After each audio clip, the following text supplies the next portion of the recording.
Welcome. Thanks for tuning in to today's podcast. I'm quite excited and honored to have this conversation.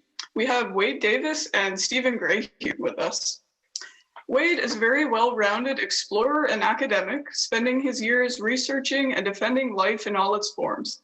As an ethnographer, writer, photographer, and filmmaker, Davis holds degrees in anthropology and biology and received his PhD in ethnobotany from Harvard University.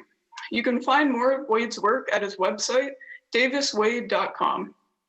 StephenGray is a writer, educator, conference organizer, speaker, musician, and cannabis ceremony guide. He is the author of Returning to Sacred World, a spiritual toolkit for the emerging reality.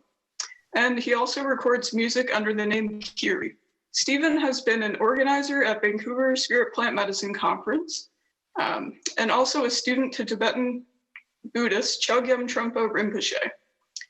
He's going to be helping me moderate today's discussion. Thank you both for being here today. Yeah, sure. Yeah, so we might as well talk about some of the work you're doing right now, Wade, in regards to Coca. It's quite fascinating. Well, Stephen, just before we jumped on this podcast, Casey was mentioning it, and you know, first of all, the whole. I mean, I think it's important that in the midst of this kind of psychedelic renaissance, we always remember how quickly the government can crack down on such usage. And we now know, for example, that the entire genesis of the war on drugs was essentially a political ploy by Richard Nixon. This is something that John Ehrlichman, his domestic policy advisor, has acknowledged. You know, it was essentially Nixon didn't really care too much about drug use per se or the implications of drug challenges as much as wanting to create a kind of he wanted to cleave the society between the so-called silent majority and those who he saw to be on the fringe, people of color, drug users, teenagers, the students on university campuses that were on strike and so on. And so the drug thing really began as a political ploy, and it grew into this monster, which arguably has been the greatest example of folly in the history of public policy. You know, over $1 trillion spent, and now 50 years on, more people in more places using worse drugs in worse ways than ever before. And so I'm sure Stephen and I agree that the war on drugs must end, and that whatever the challenges, I won't even say in any way the dangers, but the challenges of general access to all of these psychoactive substances are trivial compared to the known costs in blood, in treasure, in lost lives of the war on drugs. I mean, the war on drugs has implied, amongst other shameful statistics, that in the United States, there are more citizens with criminal records than citizens with college degrees. And that is all a consequence of this folly. And it's interesting at the same time that the ease with which we've sort of flipped on marijuana is rather astonishing.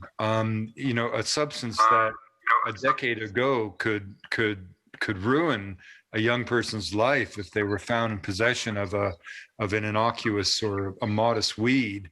You know, I remember that Timothy Leary was sent away into federal penitentiary, serving time in solitary confinement for the possession of a joint, which is kind of horrific to think about. But the one plant that has sort of been left out of this sort of trend towards legalization, of course, is coca, the notorious source of cocaine. And, you know, nothing could be, you know, it's an axiom of pharmacology that the purer the drug, the greater the potential of abuse. And when you extract a drug, obviously there's a greater challenge. Your first morphine addict was the wife of the man who invented the hypodermic syringe. I mean, even tobacco only became a really seriously dangerous plant when the cigarette machine was invented, and the mild strains of Virginia tobacco allowed for the direct inhalation into the lungs of nicotine. Lung cancer was virtually an unknown pathology until the early years of the 20th century. And of course, coca, the second major drug after morphine extracted from a natural product in the 19th century was cocaine from coca. But coca is to cocaine what potatoes are to vodka. And again, it illustrates the adage of pharmacology. No such thing as good and bad drugs. There are good and bad ways of using drugs. Not using a drug can be a good way of using a drug. In other words, abstinence can be a good choice. And using cocaine hydrochloride as a topical anesthetic, it remains our most powerful tool in nose, throat, and ear surgery. So even cocaine has a positive use in medical practice. I would argue that all drugs should be legalized simply because the priority has to be to break the back of the criminal element and eliminate the violence and the bloodshed and the disaster caused by the war on drugs. But the thing is about coca and cocaine is there are no two substances, natural product and extracted alkaloid, that could be more different than the two of them. And in the 1970s, through Professor Richard Evans Schultes at the Botanical Museum, Tim Plowman secured an academic grant to study the botanical sources of cocaine, because one of the interesting things about coca is that it has at least 8,000 years of history, certainly 4,000, but some early sites suggesting as early as 8,000 years of prehistory. It was known as the Divine Leaf of Immortality to the Inca. It turns up in the sacred context in every major pre-Columbian civilization, from Moche and Chimu to Paracas and Nazca, Tiwanaku, Chachapoyas, of course, the Inca, etc. And it continues to be used in ritual context throughout the Andes of South America. And the fascinating thing about it is that when the drug was extracted in the 19th century, heralded by Freud, it was seen as a panacea and a treatment for morphine addiction. And of course, it became clear that the treatment or the cure was worse than the disease. But in the 19th century, of course, cocaine was available in dozens and dozens of over-the-counter products. It was considered a kind of a miracle drug. And of course, it gave rise to our most popular beverage, Coca-Cola, in a story that we can discuss. But the really interesting thing about this is that efforts to eradicate the traditional use of the coca leaf began 50 to 60 years before there was any kind of problem from street-level cocaine. And the genesis of all that was really a group of physicians in Lima in the 1920s whose concern for the welfare of Andean Indians was matched in its intensity only by their ignorance of Andean life. And when they looked up into the Andes and they saw poor nutrition or illiteracy rates or various social pathologies, they had to find a cause. And because issues of land distribution, economic inequity, poverty came too close to challenging the bourgeois foundations of their own lives in Lima, they settled on coca as a demon plant, as the Spaniards had in the early days of the conquest. And incredibly, so that when the first UN efforts after World War II arrived in Lima to so-called study the quote-unquote coca problem, they announced at the airport upon arrival that the solution was in fact to eradicate the fields. And yet, incredibly, during all of those years, no one ever did the obvious, a nutritional study that could have shown what, in fact, this plant had within it. And that kind of nutritional assay was only done in 1975 by Tim Plowman, Jim Duke at the USDA, and Andrew Weil. And as Tim was studying coca, and I was with Tim, Andrew Weil was also doing his own investigations of coca as part of a big project that took him around the world for 3 years. But when Tim and Andy and Jim did that study, what they discovered kind of horrified their backers at the US government, because it turns out that coca leaves have a small amount of the alkaloid in it, 0.5 to 1% dry weight, roughly analogous to the amount of caffeine you'd find in a coffee bean. But that alkaloid was absorbed benignly through the mucous membrane of the of the mouth. But in addition to the small amount of the alkaloid, the plant was full of vitamins. In fact, if you think of a society like the Kogi or the Arhuacos, who use probably more coca leaves than most other societies, they are absorbing their basic nutrients in vitamins by their daily ingestion of the leaves themselves. Wait, does it need is it lime that they combine, and is that Yeah, necessary as a yeah, I mean, one of the concomitant? reasons, Stephen, is that a lot of travelers who report back from their journeys from Peru say, I tried to chew the leaves and nothing happened. Well, you have to change the acidity of the mouth. And that is a big part of the kind of the ritual and the protocol and the social realm of coca, is that you have to add some kind of alkaline. So that can be limestone, it can be seashells prepared in certain ways, it can be the ashes of certain plants. Young travelers will use simple bicarbonate of soda, baking soda. But the important thing about the nutritional part is that those studies also showed that coca had enzymes in it that enhance the body's ability to digest carbohydrate at high elevation, which made it perfect for the tuber-based diet of the Andes. And the plant had more calcium than any known plant studied by science. So that was perfect for a diet that lacked a dairy product. So in this one really quite simple nutritional study, Timothy and Andy and Jim put into stark profile these draconian efforts that are underway to this day to eradicate the traditional fields. And they showed that this was a plant that had been used with no evidence of toxicity, let alone addiction, for at least 4,000 years. And so that begged the obvious question: how could we cleave nutraceutical coca from cocaine hydrochloride, if only to give the campesinos a legitimate market for their crop? Because the fantasy of crop substitution belies the economics of the trade. Coca fields generate orders of magnitude more revenue than any other cultigen. They can generate 3 crops a year, and they grow in depauperate soils as well as good soils. But one of the things you find in all the wild species of coca is you often find them growing in road cuts and disturbed habitats and landslides. And so, you know, the genus itself, Erythroxylon, is a pan-tropical genus of several hundred species found throughout the tropical belt of the world. And of those, you know, maybe 17 to 20 have at least trace amounts of this alkaloid, cocaine hydrochloride, in them.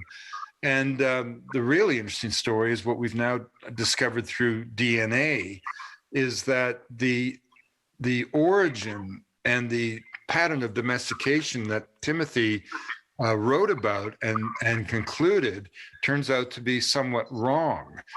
Timothy thought that there are 2 cultivated varieties of coca, two cultivated species rather, Erythroxylon novagranatense, which is a coca of Colombia, and then Erythroxylon coca, which is a coca of southern Peru and southeastern Bolivia. And we knew that the coca of Bolivia had come up the Amazon and was picked up by indigenous people in the Northwest Amazon, propagated vegetatively from cuttings, and then there the alkaloid content is less, and the preparation is more elaborate in that the leaves are toasted and then pounded in a mortar and pestle, and then the ashes of a number of plants in the Cecropia family, Yaruma, are added to the mortar and pestle. It's all pounded together and finally sifted into a powder, a fine powder, the consistency of talcum, which is known as ipadu or mambe. And in that case, the entire powder is taken into the mouth, made into a ball, and then absorbed completely. That coca of Colombian Amazon is in fact the coca of Peru.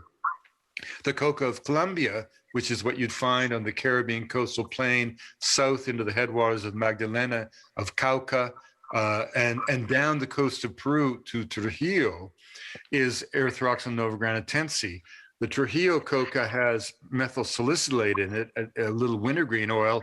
That was the preferred coca of the Inca, and that was the coca of Coca-Cola, right?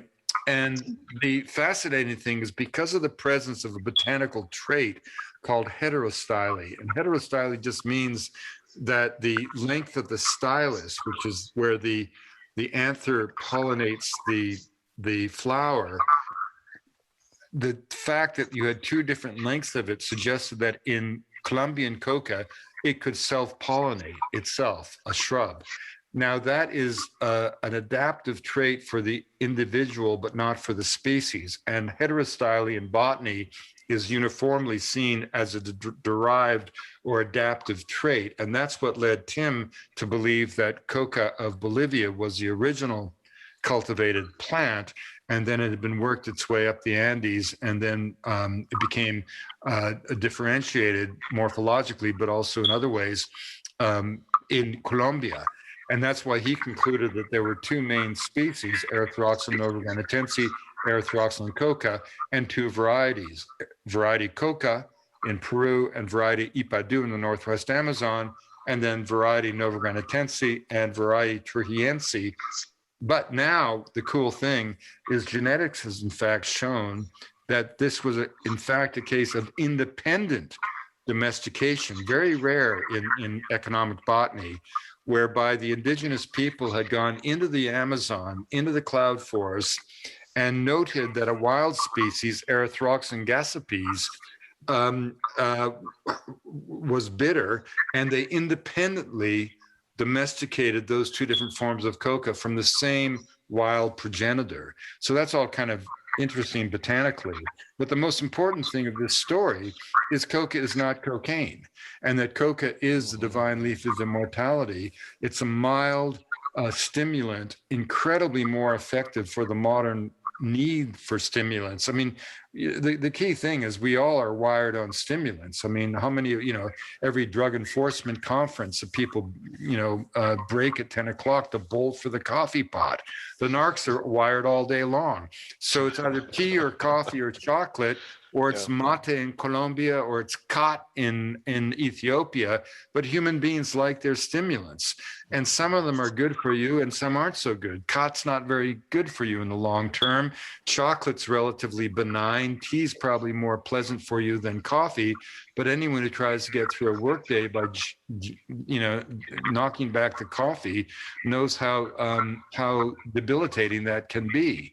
Coffee is not a very good stimulant for the workplace. If you quickly take too much of it, you get wired, you get jittery, you get anxious, you get nervous, and you can really get ill from it. I remember a great old truck driver I knew who drank, I saw him coming out of a log cabin up in northern Canada saying, wait, I got to cut back. I just got to cut back. And I said, well, Marvin, what are you talking about?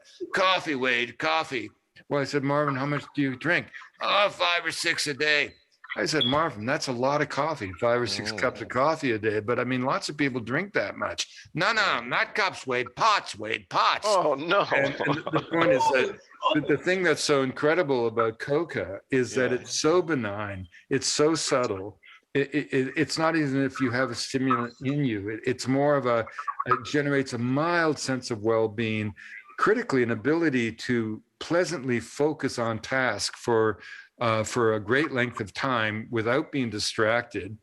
And it has no sort of side effects in terms of the jitteriness of coffee or not being able to sleep at night. Obviously, like any other stimulant, if you take too much of it, you might have some trouble getting to sleep. But in general, you can use this throughout your workday, and as Andean people do. And then you come home, you have your meal, you go to bed with no. So in other words, it's not just a benign stimulant; it's an extraordinarily pleasant one, but also it really facilitates creativity. It really, and I say that very deliberately. I mean, very few stimulants do. Anyone who thinks they can work on marijuana in a creative way, maybe an artist can. I don't know, but certainly as a writer, I could never write creatively on marijuana or on alcohol. Whereas coca really, I mean, I'm not saying that there's not useful things to be done with marijuana. That's not the point. It's just, of course. It's just that if you really, Hemingway said anyone who thinks that writing is easy is either a bad writer or a liar. I mean, writing demands enormous concentration, and it's a real craft. I mean, you're basically making magic out of syllables. And but Coca has, my point about trying to get Coca legalized, Stephen, is really twofold. First of all, we have to give the campesinos a legal market for their product. And secondly, it just happens to be a heck of a lot nicer and better stimulant. So for that than the stimulants that we habitually use. So it'd be better for people. It's full of nutrients, and it's more effective. It works. And so the market for that plant, if we could just get over these legal hurdles. And the irony to me is that if you think about it, I mean, cannabis, someone should never have gone to jail for possession of an innocuous weed. But at the same time, no one should pretend that cannabis is an innocuous weed. It's not. It's a powerful psychotropic substance that's been used for 4,000 years as well. And so the ease with which we've kind of done the full 180 on marijuana, I think it's fantastic in terms of public policy. It doesn't give me a huge amount of confidence that we've learned that much more about the nature of human drug use. It just seems to be from one extreme to the other. But if we can absorb into the society the use of marijuana, which I think we must do, people are using it, it shouldn't be criminalized, then surely we can absorb into the society a plant which is utterly benign. I mean, I would not want to be on a highway with a bunch of people who are stoned on pot any more than I'd want to be on a highway with a bunch of people who are drinking.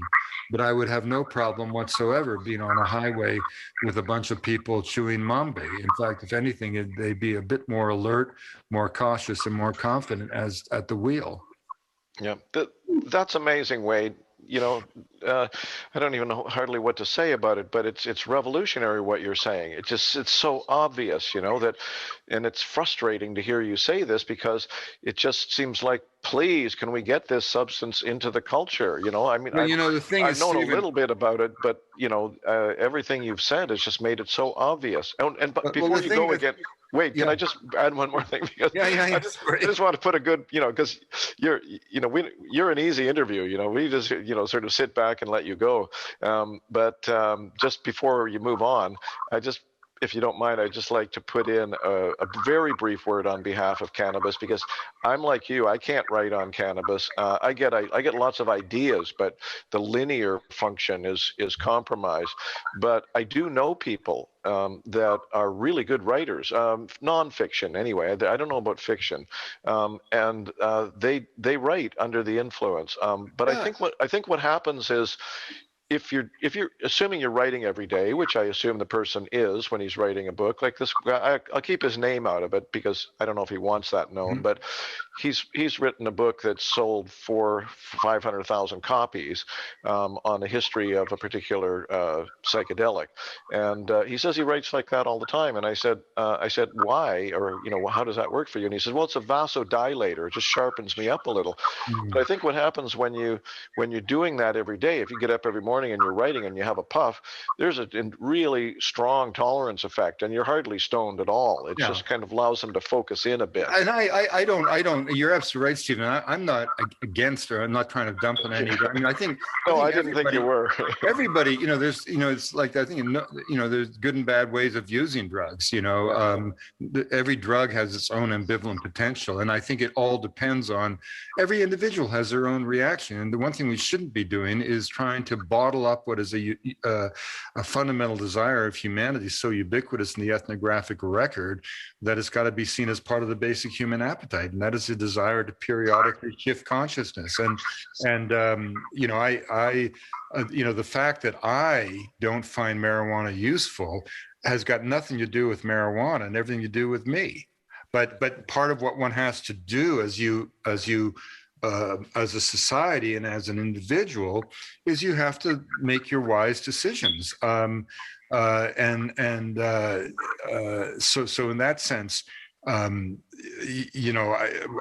find Coca just a very kind of utilitarian substance. And the question is, what's keeping us from pursuing the logical? I'm really convinced it's because they're two powerful forces that don't want this to happen. The same forces that don't want the war on drugs ever to end. One, those who are making money from the illicit trade, and two, those who are making money pretending to stop the illicit trade.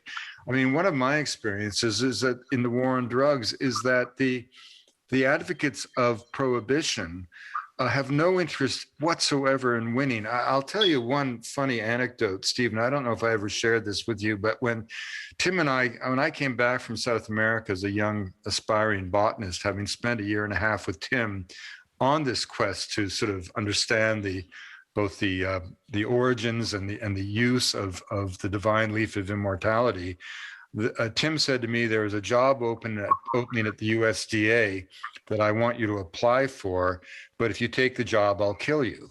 Did I ever tell you this story, Stephen? I think so, but tell it again anyway, Wade. So I went to the USDA at Beltsville, Maryland, and I walked into this office that I've been directed to. The first thing I knew was that this guy wasn't USDA, he was DEA without doubt. The second thing I noticed about him is he was a drug addict. You couldn't get in the room for the cigarette smoke. The third thing I noticed is that the walls were covered by seized paraphernalia. It was like going into the office of an anti-pornographer and having pornography on all the walls. And then I'm looking at this guy, and this is the 1970s. So Casey, you're too young. Mercifully, you're too young to remember how ugly the clothing was in the 1970s. But he had a big hairy chest, a big butterfly collar, open, gold chains around his neck. He had a watch, Stephen, literally with those nuggets like you'd see out of Narcos, right? Nuggets of gold on the watch. And what the job description was, all that they had concluded from our years of effort on Coca, funded by the government, was that Tim and I were good at finding coca fields. So he wanted me to go back to the coca fields, secure the biological pests, both insect and bacterial and fungi that predated on coca leaves, bring them back to the United States so they could be genetically manipulated and then deliberately reintroduced to kill more coca plants. And I'm looking at this guy, and all I can think of is, where have I seen you before? And I asked him at one point, isn't this a little hazardous? And he reached his big claw into his chest and pulled out dog tags that he had inscribed in gold the names of all the agents that had been killed. I mean, you couldn't put this in a script. No one would believe you. And then I'm thinking, where have I met you before? I know I've met you. And then I realized suddenly I had never literally met him, but I'd met him 1,000 times in the streets of Medellin as the cartel was emerging, because we had a farm in Rio Negro right down the road from where Carlos Leather had his hacienda. And in the early 70s, the whole kind of emerging cartel thing was all mixed up with the Colombian hippie thing. And these characters were around. Like I remember on our farm, one time a guy brought a briefcase full of cocaine by and opened it up, and everybody could use it as long as they could play their guitars loud. I fortunately really didn't like cocaine, and so I just slipped away into the forest. And I just hated that drug. I hated what it did to people, and I just thought it was an evil, selfish, ugly drug, which it is when used in that way. But my point is that this guy had exactly the same vibe as the cartel. They're two sides of the same coin. And neither side has the slightest interest in ending or winning the war on drugs, because they'd all be out of work. And that, I think that more than anything is the loggerhead. Look, I mean, who was most viciously opposed to liberalizing marijuana statutes in California? The Humboldt County pot growers, right? Because they were going to be out of business, or they'd have to change their modus operandi.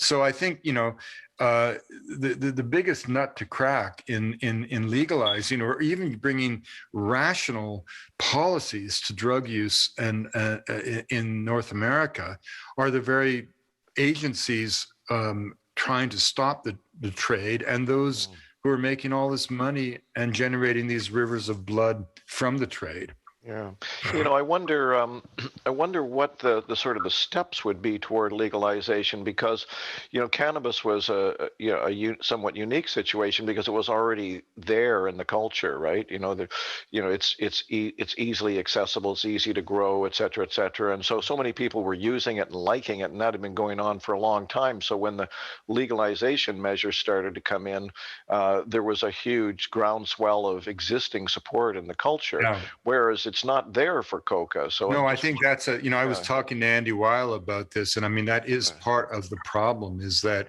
you need to generate a lobby in any social democracy of people calling for their right to use something. And Lord knows we not only had a huge number of marijuana users, but we had a huge number of ex-marijuana users like myself who recognized that the plant had no reason to be, causing people to have their lives ruined.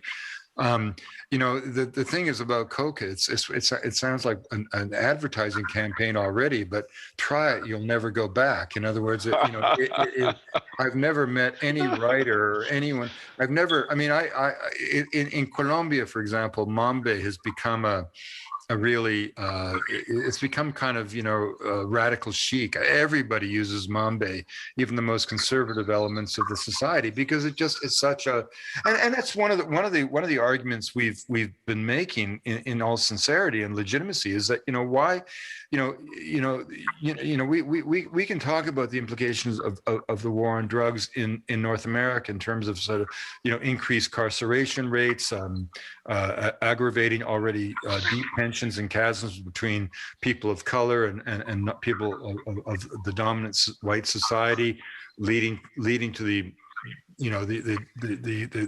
ridiculous 100-fold increase in penalties for crack cocaine versus powdered cocaine, when all we're talking about is a marketing, pharmacologically two elements from the same drug. But we don't see the rivers of blood. Yes, we see deaths in our inner cities. We see murder rates. We see lots of consequences of the darkness of the trade.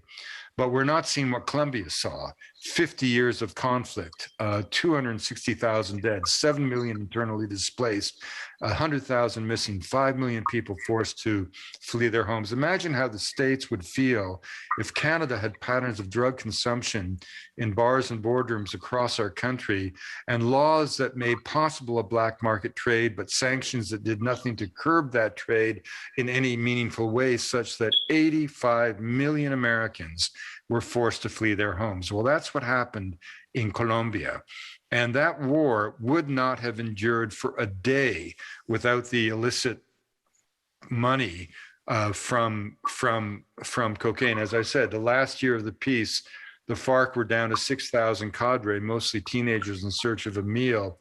But the FARC, nevertheless, in that last year before the Havana Accord was signed in Cartagena, made $600 million US from extortion and drug trafficking. Well, if you give me the Beverly Hills Boy Scouts and that amount of money, I can wreak havoc in Southern California. So, one of the arguments we're making in Colombia is, why on earth, given that the engine driving the trade has always been consumption, most Colombians have never seen, let alone use, cocaine. Why should Colombia suffer? Why should Colombia put at risk its richest national resources, biodiversity? It is the most biodiverse country on earth, second only to Brazil, which is a much bigger country. Not to mention the health of its children, to allow the Americans to attempt to eradicate and fail to eradicate in the slightest way a crop that yields a drug that their people and their people alone choose to use to try to satisfy their misery by using a drug best employed by a doctor as an anesthetic to pull teeth. So we're trying to argue that Colombia should make this an issue of national patrimony, laying claim to coca even while rejecting cocaine. Mm-hmm. That's so important. so what is there anything being done? Like, I mean, for example, we should put you up on a on a platform somewhere and tell the world this. We're actually moving ahead, and there's a big movement growing in Colombia, because in the wake of the peace, it's really become a point of pride. People are just sick of bearing the consequences of the trade, right? I was doing a session with President Santos the other day, and he said, no one in history has done more to try to eradicate coca. He was the defense minister under President Uribe. He himself was a president under Plan Colombia. The aerial spraying of fumigation of fields with defoliants, the physical tearing up of fields by soldiers, and he said publicly, I was mistaken. It was wrong. This is not the solution. I mean, again, what we need to do is I'm not saying that cocaine is a good drug. I'm saying that consequences of prohibition are far more draconian and severe, particularly when you factor in the political instability caused throughout the Americas. Look what's happened, for God's sake, to sovereign nations like Nicaragua and Guatemala and Honduras. I mean, they've become almost failed states because of the trafficking of the cocaine, right? And again, that's a consequence of the billions of dollars that were spent, the technology brought to bear to shut down the cross-Caribbean trade from Colombia directly to Miami and Texas. So what happens? We just divert the trade up Central America, to the detriment and misery of those nations, right? And at the end of the day, you'll never meet anyone whose decision to use or not use an illicit drug ever has anything to do with their legal status. No, I've never in my life, and I've been in and around the periphery of the drug subculture off and on, simply as an academic and a scholar who studies psychoactive substances. I've never met anyone, and also as a child of the 60s, as you are, Stephen, I've never met one single person whose decision to not use an illicit substance has been based on the legal status of that substance. No, it just alienates you from, authority and the culture and so on. And as you say, obviously, there's so much hay to be made, money and everything. Did you ever come upon the book, it's in my shelves back here, Chasing the Scream? Very, very interesting book on the sort of social history or the history of drug prohibition in the United States. And, it started long before Nixon and those assholes with Harry J. Anslinger, who started the Federal Bureau of Narcotics in the 30s. And he was another one of these, I'm sorry to say, sick individuals like J. Edgar Hoover that wanted to build their career on, finding enemies, in black cultures and so much of that. And so much of that was both with marijuana and the early years of recreational cocaine, the jazz movement and everything. It was so rooted in systemic racism. Absolutely. And what it did, this book, Chasing the Scream, makes this really clear. What happened when Anslinger started this bureau and started going after, the drug use in the subcultures, was that it created a whole mafia. No, that you're so, Stephen, that's what I always argue, is that if you legalize these drugs, use would plummet for all kinds of reasons, but one of them is that the very illicit nature generates this kind of engine of money, this engine of activity, particularly noticeable everywhere, but also in inner cities where the economic opportunities have always historically been far less than outside of those inner city areas. And so if you're a young kid and you're smart and you're hip, and you grow up by chance, born into an inner city area where economic opportunities historically have been so minimal, what the hell are you going to do if you got any brain whatsoever? And I've known this from First Nations reserves in British Columbia, where the smartest people I know are the ones who are smart enough to peddle drugs. Why? Because that's what they could do, you know. So the illicit nature of the prohibition, I think, generates a huge amount of the fuel that keeps this engine going, right? So legalization also takes care of that. You know, I've got a friend of mine who's a character in my new book, Magdalena, on Colombia. But, you know, Sandra tells this incredible story of at the age of 15, at the height of Escobar's terror in Medellin. And the terror existed, by the way, because of drugs. Drugs at the height of Escobar's power, the Medellin cartel was budgeting $1,000 a week to buy elastic bands. Think about that. Just to wrap the money. So when she, at the age of 15, when her parents had been nearly killed by a bomb, and when their house door had been blasted in and the hotel across the street blown up, and when she couldn't distinguish the sound of thunder from the sound of bombs as a little girl, the family decided to send her to live with a grandmother in Miami. And there she went to high school for a year and was made fun of for being from the land of Escobar by American teenagers whose main social activity was the pursuit of drugs, with Colombian cocaine being their drug of choice. Sandra had never, growing up in Medellin, seen, let alone used cocaine.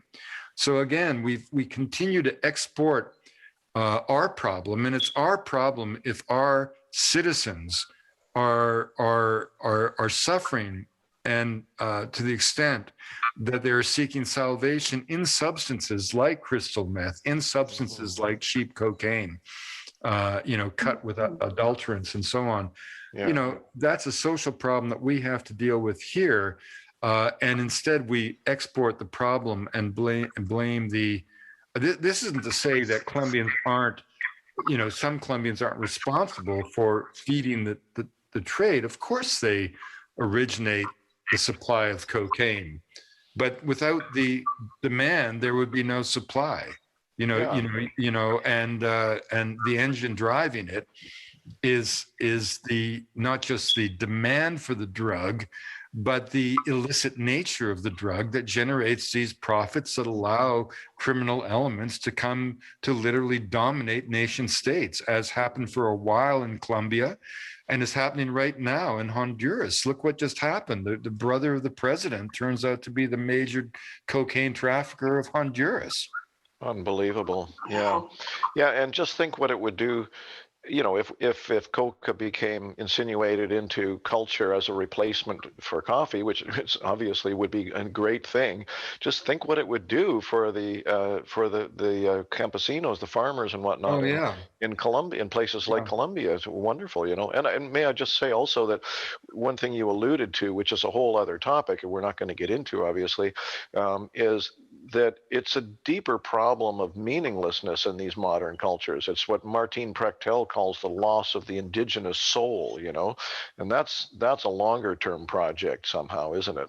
Well, but I think you're right, Stephen. I mean, I think, and I write about that in the book, and I even sort of modified it a little bit in the editing process. But I feel a little bit, you know, on a mission here, because I just, you know, I don't respond well to injustice and unfairness. And it's just not right that Colombia, a country where I'm now an honorary citizen, should have gone through these agonies simply because fundamentally American society since World War II has gone through transformations that have eviscerated the economic base in so many communities, and an ongoing racial conflict that just does not seem to get any better by the year, and all kinds of sociological challenges that America has, even though as America looks in the mirror and always sees the image of its exceptionalism, as I tried to suggest in that Rolling Stone piece last summer,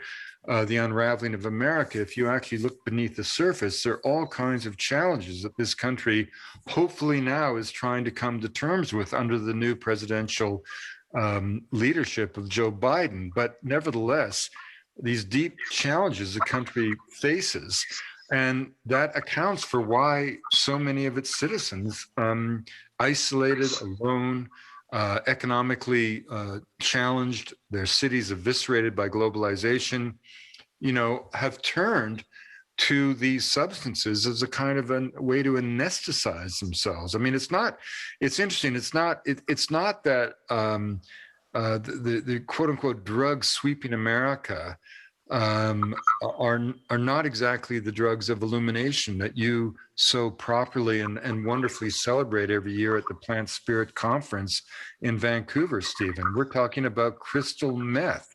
What is crystal meth? It's what allowed the Nazis to march their armies across Europe. I mean, that was a hidden secret weapon, if you will, of the Wehrmacht. The reason their soldiers were able to keep going was they were wired, all of them were wired on speed. It's not a good drug. And similarly, cocaine anesthetizes the senses, but it's not a pleasant, it's not a drug of the spirit, right? It's a drug of the ego. It's the anti-love drug. It's a drug of just a me, the me drug. It's a total me drug. It's that's even the symbolism. Rolling up $100 bill and saying to somebody, here, take $25 of mine up your nose. I mean, it was just the whole thing. Even the culture around the use of cocaine is so repulsive to me. I mean, I just have this image of, the spread of hepatitis C as all those people had all those $100 bills jammed up their noses, dripping their snot on each other's billfolds. I mean, it's just so awful. Charming. I mean, what we need to do is end the war on drugs, treat drug addiction and dependency as a medical problem that it is. And seek ways to heal the society as opposed to punish those who are victims of the infirmities of the society. So are you going to write a book on Coca then?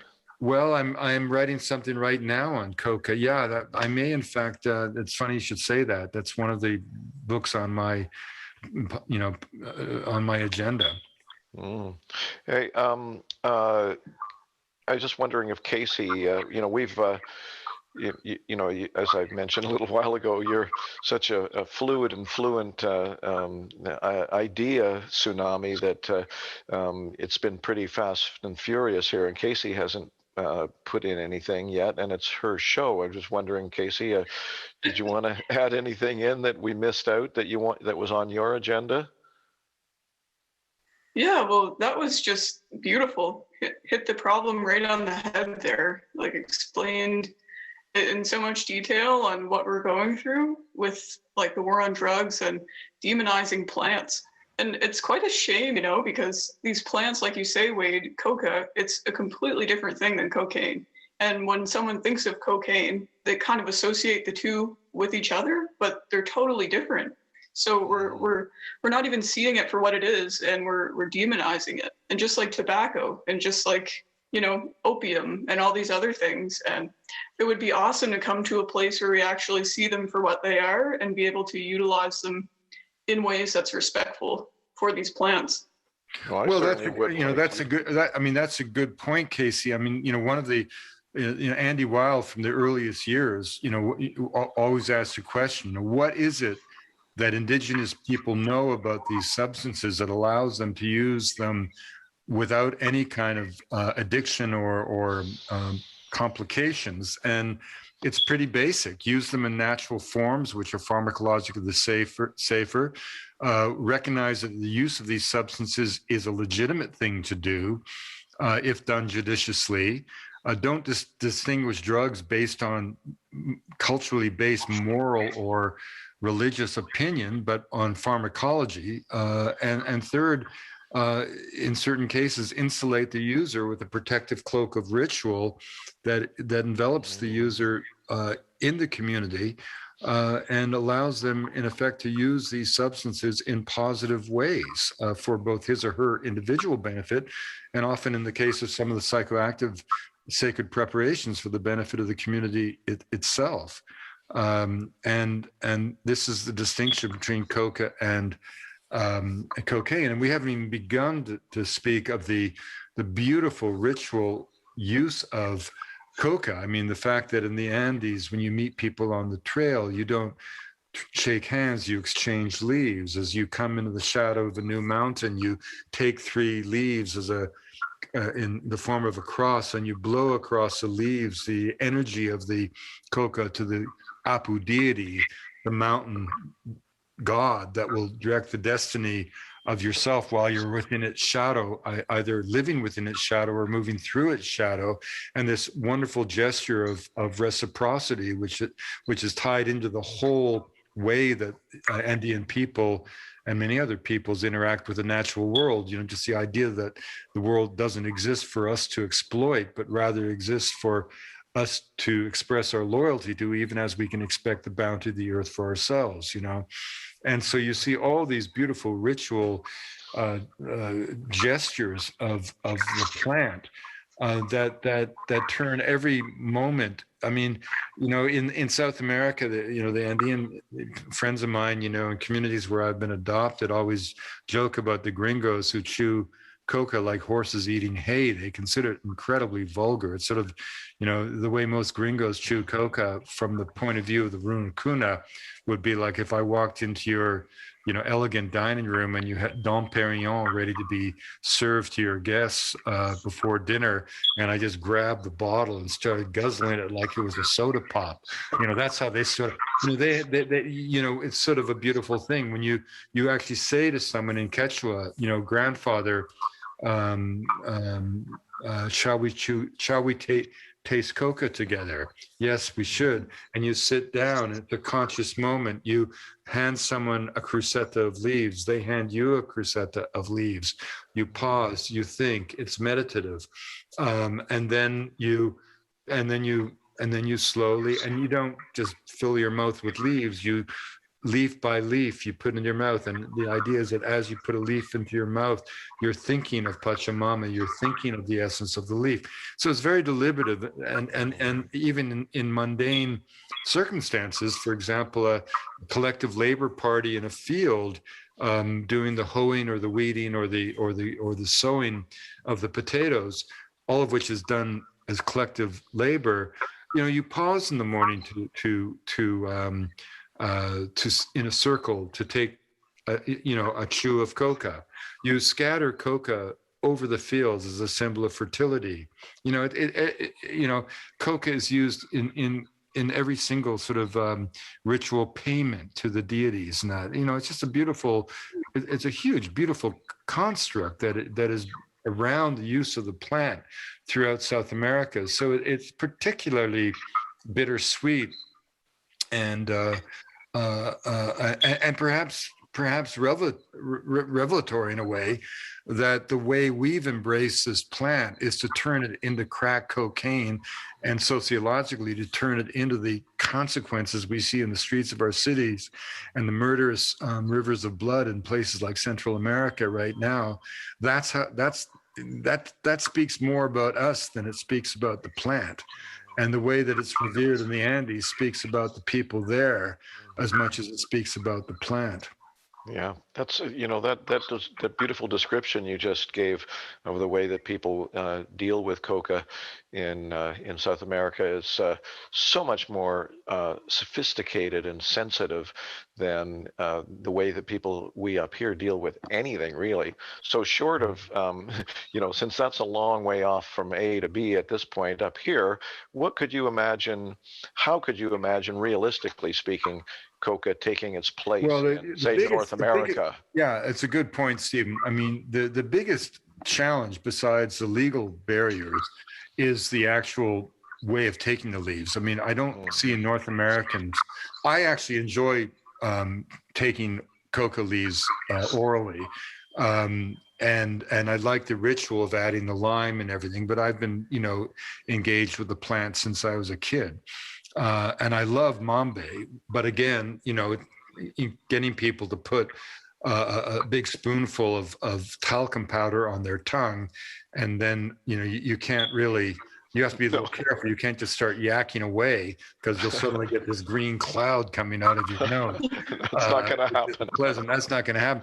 So the obvious delivery system is chewing gum, or something like chewing gum. And Andy Weil and Tim actually created a company in the 1970s. I think it was called the Beneficial Plant Research Association, to look at a number of interesting plants of nutraceutical or medicinal potential from South America. But the real one of great promise, of course, was Coca. And they actually got quite far during that. You'll remember, again, Casey, you're mercifully too young to remember this far ago, and I hate to. But Stephen will is that during the Carter administration, in the wake of Watergate, there was quite a moment of liberalization. There was talk of legalization of marijuana, decriminalization, and so on. And Andy actually made some overtures to the Carter White House, and they were open to considering alternatives, because cocaine was becoming at that time a serious problem in the streets of American cities. But then, of course, the election of Ronald Reagan in 1980 and the acceleration of the war on drugs and Nancy Reagan's, well-intentioned but ill-conceived "Just Say No" campaign shut all that down. But now's the time to open it up again. Let us hope so. Casey, I was one final thing, Casey. I mean, I know that I've sort of hijacked your podcast, and Stephen knows that that's. I think it was meant to be, Wade. I think it was meant to be. But the thing is, I think what is interesting about Coca is that we've spoken so much about psychoactive substances, psychedelics, the psychedelic renaissance, a lot of talk about marijuana, but oddly enough, it seems to me that Coca and cocaine is the story that best tells the discrepancy between the way we deal with these quote unquote drugs and the way indigenous people do. I mean, the chasm is so wide, and yet the two are so related that I think as an allegory or as a parable, or as a way of getting us to begin to think anew about these substances. Like, even if we go to cannabis, for example, obviously cannabis has been used as a fiber, it's been used as a medicine, it's been used as animal feed, human feed, and as a mild stimulant and psychoactive substances for thousands of years. But I don't think you can argue that marijuana comes close to Coca in terms of its daily salutary effects. In other words, it's not an accident, for example, that when you go to a fancy hotel in Lima, in the mountains of Peru, rather, you're going to have a big thing of Coca tea just waiting for you. And again, when you take Coca as a tea, you're really absorbing almost zero of none of the alkaloid, but other ingredients, flavonoids and other elements within the leaf seem without doubt to have this ability to help with the treatment of altitude sickness. My wife, for example, Casey, never likes to chew coca leaves. She just doesn't like the idea of dry leaves in her mouth. And I don't know why she's got that weakness, but we've been married 35 years. And Casey, you have to put up with some things in a spouse. And but the thing is, Gail, I bet it goes both ways, Dave. Yeah. But Gail never goes out in the Andes without a flask of coca tea, not because she gets any stimulation from it, but because it really helps with altitude sickness. We had an interesting case a few years ago where the captain of Peru's World Cup football team, or what we call soccer, was busted for having a trace amount of cocaine in his blood. He played for a team in Brazil, and that's where he had to go through the random drug test. And this created a big international scandal because it was the first time Peru had qualified for the World Cup, for the final rounds in a decade. So it was a huge issue of pride in Lima and throughout the country. And the lawyers got in touch with me as an expert witness in Brazil, and we were able to construct the movements of this star athlete. And indeed, he had been in Andean Peru, and he had been at the luxury hotels. And for altitude sickness, he had been drinking a lot of mate de coca, which again, in sufficient quantity, will give you a trace amounts of cocaine in your blood, right? And because of that, we were able to get him off the hook, and he was able to play in the World Cup. But the future is gum. I think the future, is, chewing gum is about as American as apple pie. Look, in the 19th century, when cocaine was first extracted, Parker Davis, as a big drug company, built its entire repertoire on cocaine. And you could get cocaine in hundreds of products over the counter, including lozenges, and so maybe you could suck on a candy of coca. All you have to do is create a delivery system that's a little bit more accessible to people than mambe and the leaves themselves. I mean, old timers like myself will never abandon the traditional means of using the substance. That's part of the joy. Well, I would love to see this happen, Wade. And it's amazing, really, that you've said all these things today. Well, it's going to be my first billion. When you read that Wade Davis went from being someone who couldn't balance a checkbook to one of Canada's great billionaires, if that ever happens, you'll know the source of my wealth. And it won't be cocaine, I'll tell you. It's interesting there, just as an aside to show how silly this is. Mambe, as I said, has become extraordinarily popular in Colombia. It's legal in Colombia. It's the constitutional court. And what exactly is mambe? Mambe is the Amazonian coca powder, and again, it's because the variety of the coca shrub brought there from the Bolivian Andes has half the cocaine content, and they propagate it not from seed. The seed of coca plant is not long lasting. They propagate it vegetatively, and they've developed this technique to absorb the entire substances. So if you take coca leaves in the Andes, you basically make a quid, like a quid of tobacco. And when it is exhausted after 45 minutes, you discreetly and elegantly place it on a rock or something like that. You never spit it out. But in Northwest Amazon, they've learned to create this powder that you actually absorb completely through the stomach. So you actually are absorbing all the vitamins and nutrients of the plant. And I find that perhaps because of the lower amount of alkaloid, it's even more benign, more useful, more pleasant. And it's become kind of extremely popular in Colombia. You can buy it in supermarkets, in kind of shopping malls and specialty shops and so on. All kinds of people are using it. And recently I saw this report of a big bust of cocaine at Baltimore or Philadelphia that made the local evening news. I can't remember which city it was.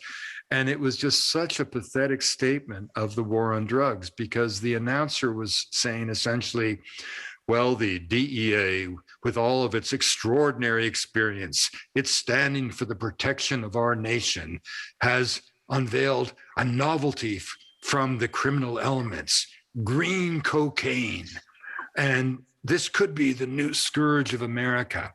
Well, what they had found is some traveler had brought in from Colombia a couple bags of mambe, which has, so little cocaine in it that you could, you not only does it have very little cocaine in it, it can only be taken orally. So and because it already has that ash already infused in it, it would be extraordinarily difficult to extract cocaine hydrochloride from it, even if you wanted to. And a big bag of mambe like this would yield not even, half a gram of cocaine. So in other words, the whole thing was preposterous. But again, you have the situation that after 50 years of a war on drugs, of fighting cocaine trafficking, with budgets of up to $60 billion a year, the DEA even despite the fact that the USDA had commissioned studies from people like ourselves at the top universities of America to study the actual distinction between coca and cocaine, they could have a bus like that and nobody in the organization would even know that it was a vegetable form of a nutraceutical plant used by Amazonian Indians since time immemorial, right? Mm. Well, wow. I hope some people take up the mantle of this, Wade, because I don't feel like I'm exaggerating by saying this is a potential game changer if coca were legal around the world for the kind of use that you're talking about. I think it's revolutionary. As you say, it's far more likely to be a beneficial substance in daily use than cannabis, which is obviously making a lot of progress. No, I mean, I think the key thing here is that, you know, people can use cannabis in all kinds of interesting and useful ways, but, you know, and also there's all kinds of formulations of it, and I'm not knocking it, but I don't think we want, it's not something that it's always going to have some level of regulation. We're not going to want people driving on cannabis, where it'd be just stupid, you know. We don't want people. I mean, I'm not saying that someone who's taken a small puff of cannabis shouldn't be able to get behind the wheel. Is the same as someone who's had one glass of wine at a party should be able to drive home safely. But I'm just saying that in general, cannabis is a psychoactive substance that gets you high. And coca is not that. Coca is a benign substance, is gentle on the body, but far more useful to the body than a good cup of black tea. I want to know how to get some. Yeah, it's not easy to get because of the silly laws. Yeah. I think they actually just opened up a coca shop in Vancouver, Stephen. Well, yeah, but it went out of, I heard about it, but I think it went out of business, Casey, and COVID. Yeah. But one of the hopeful things about this, though, seriously, Casey and Stephen, is that at least coca leaves are Schedule II, according to the US DEA. Those who don't know that, you know, Schedule I is sort of the really bad drugs, you know, heroin, cocaine, whatever. And so Schedule II should make the legal impediments easier to overcome. And I think the other thing is that you know, fortunately you need a hell of a lot of coca leaves to make the extraction of cocaine worth it. So it would be very easy to regulate. I mean, people aren't going to be running around coca shops and buying up 10,000 little bags like this so they can take it all home and make a few grams of cocaine. I mean, that's not going to happen, you know. And with Mambe, it may be almost impossible to do that because of the high level of ash that's already in the powder. Well, thank you so much, Wade, for talking about this. It's definitely a worthwhile pursuit, you know. Just look around at our country. We have so much addiction. Like, so many people are suffering from addiction. And like you say, that's not even the half of it. Like, look at these countries where it's being made and originates from. It's like bloodshed everywhere. Like you say, that's just terrible to think about. So we need to start repairing. Casey, just before we go, is, look, I mean, one of the things we learned from ethnography is that people, however you want to phrase it, like to get high. And as Andy Weil always remarked, you know, that kind of basic desire starts in childhood when we spin around until we fall or we twirl people around. And so what does that really mean, getting high? I think it means because the human condition is such that we wake up in the morning and we've got things on our minds, or we're feeling a little groggy from lack of sleep or whatever it is. And so we want that bolt of caffeine. We think it's going to make us feel better, wake us up and everything. But I'm not really convinced that people of course, some people want to go out and get drunk for whatever reason. Some people will want to take cocaine, or some people may want to be drawn to the oblivion that heroin gives them. I don't know. I can't speak to that. But in terms of the vast majority of the citizenry, who are drinking coffee habitually, or tea, but usually it's coffee, this wired addiction to caffeine. We're looking for something to kind of quietly get us through the day that will just, lift our mood a little bit, allow us to keep focused on task, but with no side effects, no changing of mood in terms of becoming aggressive as we become with alcohol, or idiotic as we become with the bottom line is people like something to make them feel slightly better, right? And you can pretend that's not the case, but it is the case. And of course, those who deny that are the same people that deny sensuality. I mean, it's like the definition of a Puritan is a definition of somebody who is terrified all of their lives that somewhere, in some place, somebody in some way is having fun. I mean, that's what a Puritan is, right? Yeah, absolutely. And similarly, there's a lot of people who deny the fact that it can be completely reasonable to want to slightly elevate your mood with coffee or with whatever, but people all around the world seem to like to do that, whether it's kava in the South Pacific, or whether betel nut in South Asia, or whether it's khat, which is not a very nice plant, in Ethiopia, whether it's mate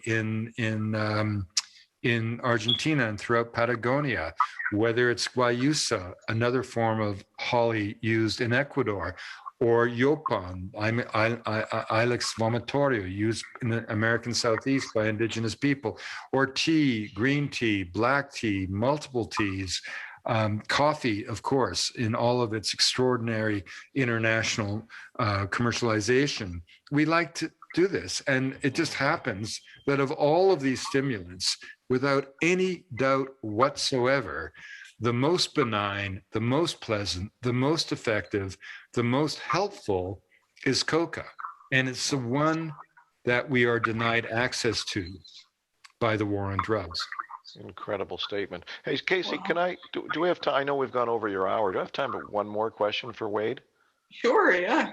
Yeah, Wade, I'm just wondering, you're obviously sharp as a tack, but then I'm sure you've always been that way.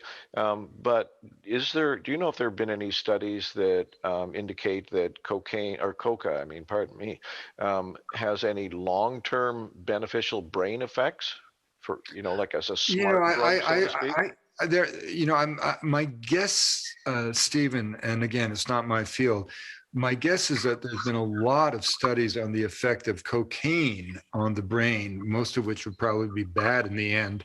Right. But Coca, has been, it's been very difficult to study it. During those years that we were working out of the Botanical Museum, the only two legal importers of coca leaves in the country was Coca-Cola and our museum. So it was not an easy substance and for people like Andy Weil, who were in a position to study it seriously, the heat of the war on drugs just became too much during the 1980s, right? So I am relatively familiar with the literature on Coca. And I could be missing something. I mean, this is not the only thing I studied by any means, but I think there's an awful lot of work that still can be done in terms of the long-term health benefits of the plant.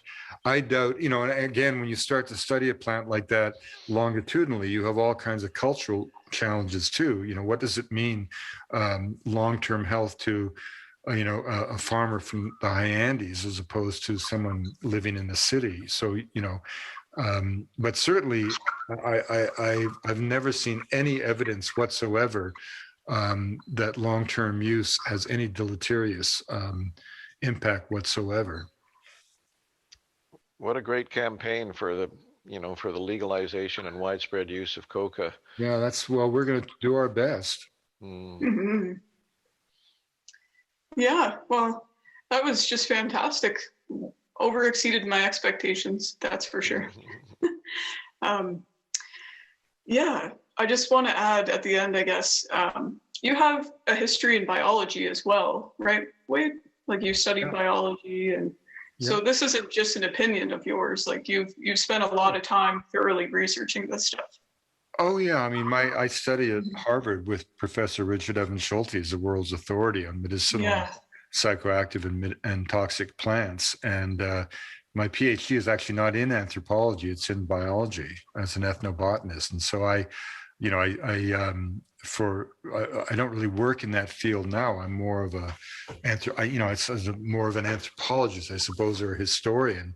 But, I've always defied easy labels. I've always felt any vocation is just a lens through which you examine a life, and only for a time. I mean, I've written works of history. I've worked, works of natural history and so on.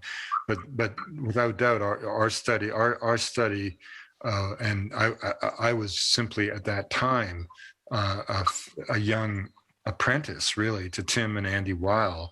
But I was at the core of the study, and when Tim died, I sort of inherited his mantle. And in that sense, I think I can say that I know as much about Coca from a botanical and from an ethnographic point of view as just about anybody. Mm-hmm. Yeah, that's quite relevant too. People watching, if they're wondering about the credentials, well, it's quite evident that you certainly know what you're talking about. Well, I hope so. I'm not always, as Stephen will be the first to acknowledge. Oh no, I wouldn't say that. No, you have. I don't mean to flatter you, but you really do have a remarkable mind for even remembering all these different, chemical names and all these different things. So, we're blessed to have you, Wade. We really are. So thank you. Well, thanks, Stephen. I look forward to seeing you at the next Spirit Medicine Conference. Well, we might have to have you, talk about Coca at that one, Be my pleasure. Yeah, I don't think we're going to have one this year. It doesn't look like, this COVID thing's going away fast enough to be making plans for 600 people in a room for this fall. Right. I'm thinking it's going to have to be next spring or next fall, probably. Good. Well, I'm always there to support you. It's a wonderful institution in the city here. Well, thanks so much. Yeah. Definitely. Yeah. Best of luck with all this this new project of yours that you're doing and all your books. And thank you very much for spending the time to talk to us here today. My pleasure, Casey. Great being with Stephen. Thanks a lot, Stephen. Thank you, Wade. An honor and a delight. Always be with you. Thanks for putting it together, Casey, and really generous of you to come on to something like this too, Wade. I know, it's not, she's not getting 1 million views yet. Oh, but she's worth $1 million, a wonderful young person like that. She's got a great future. I think she's got a great future. Great. My pleasure, Casey. Good luck. Let me know if I can ever help you with anything. Yeah, thanks so much. Have a nice night, guys. Okay, bye-bye, Stephen. Bye-bye. Bye, you guys.